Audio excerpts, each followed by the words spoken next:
Nigeria police illegally arrest and detain activists for calling Oba of Benin Yoruba man, refuse to charge him to court. The Edo State Police Command has arrested a popular activist identified as Joker Boy for allegedly referring to Oba of Benin, Oba Eware II, as a Yoruba man. Sahara reporters gathered that Joker Boy had in a video asked the government not to hand over to Eware II stolen artifacts returned from Europe. He says, not only Benin gets Edo State, the Benin has been mismanaging our lives, the Benin has been cheating us, the Benin has been mismanaging our own resources, whereby they are not even from Benin. The Oba of Benin is a Yoruba man, he said in the video. They do museum for there. Benin people said they should bring all the repatriated artifacts to Oba Palace. Are they the only Edo state? Oh wow, okay. We are Edo people, Oba of Benin, you are not God. Governor Basaki built that artifacts museum for the central of Benin, not at any palace. A source told Sahara reporters that the activist was arrested on August 5th at his house in Uromi over the video. He was arrested at night at his home at Uromi by police officers from Benin. He has been in detention since 5th of August 2021. They failed to charge him to court. He is currently under detention in Edo State CID headquarters, the source said. Sahara reporters said that the German government said it will return the 1,130 looted Benin bronzes to Nigeria in 2022. Several museums in the UK have also announced, in the UK, I don't believe that, that they would return looted artifacts to Africa. That you can get artifacts from all over the world, but from the UK, the suffering you have to go through to get what is yours from them, imagine. But the UK cannot be that easy like that. Well, but Irawa II and Governor Basaki have been at loggerheads over who will house the artifacts. Basaki had said a transformational museum is to be built in Benin City to house the artifacts upon their return as part of a new cultural district in the city. But the Oba of Benin countered his statement, saying the stolen bronzes are not the property of Edo State government but that of the Benin Kingdom, and maintained that the only legitimate destination for the artifacts is the Benin Royal Museum, which will be seated within the Oba of Benin's palace. Oh wow. This is very much a conversation that now looks as though there are no plans to house these, but that's not even the problem. I can hear both sides of the argument, because really and truly, like, when the artifacts were stolen, they were not stolen from a museum. It was from, well, actually, obviously the kings would have special ones, but then there were obviously craftsmen who made these as their daily living work kind of thing.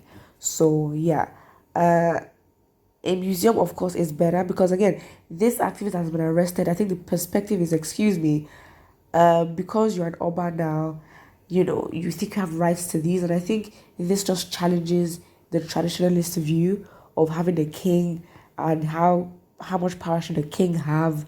And excuse me, just because you're a king, again, and again, it has to do with the people. If the people do not want to go with that traditional thing, and if the people are just like, you know what, maybe you're a king, but you're a king for the fashion, you're a king for the fanfare and all that, then maybe that's what it is. But it's the people that should actually decide that. And I think, if anything, the whole Oba Palace can be turned into a museum, and it will be owned by the government, and then these things. But then, really and truly, who really owns anything? Because you think people own this, but then when you go back to documents, you see that this family from this place, from that place, actually is the original owner. So when it comes to these things, we never really know, and it's not out in the open who's going to own this, who's going to own that. Obviously, very sad. But for there to be any effective thing on this, I think it has to be the whole of Benin. Like, they actually have to have a conversation.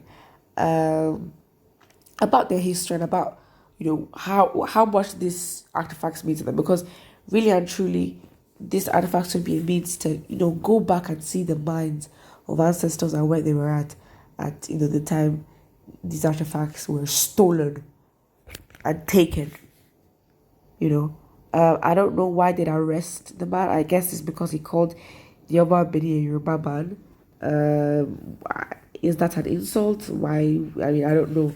But by that, I don't think that justifies why the activist should have been arrested. Um, and yeah, if it was Yoruba man, I guess that's a problem because your king cannot be, well, how can your king not be an indigent of your own land? I don't think it will sit well with a lot of people. Uh, so yeah, it's a lot going on here.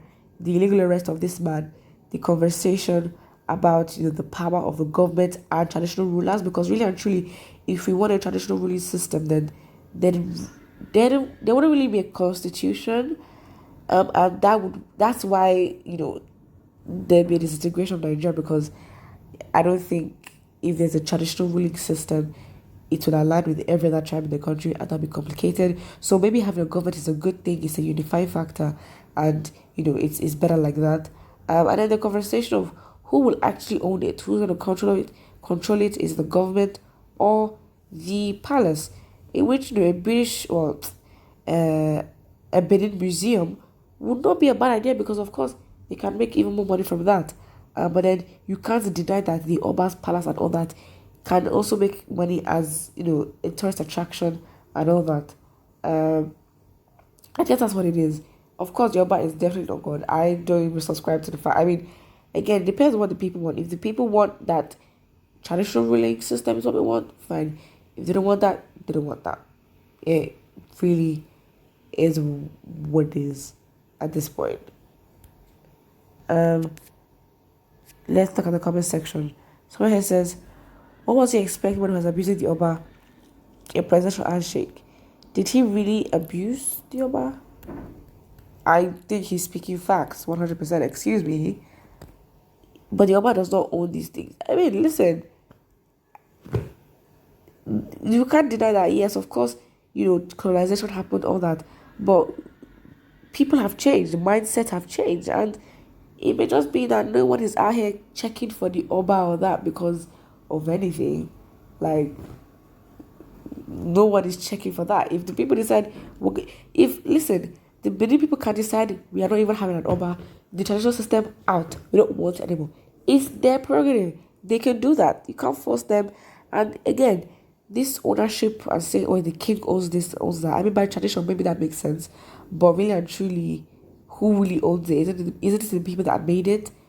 Listen, it's a whole new argument. I think they should put it in the Benin museum and make money from it. But then again, when you add in the government, who trusts who and all that, it's all so fishy somewhere. But what I think, and don't forget to like and subscribe.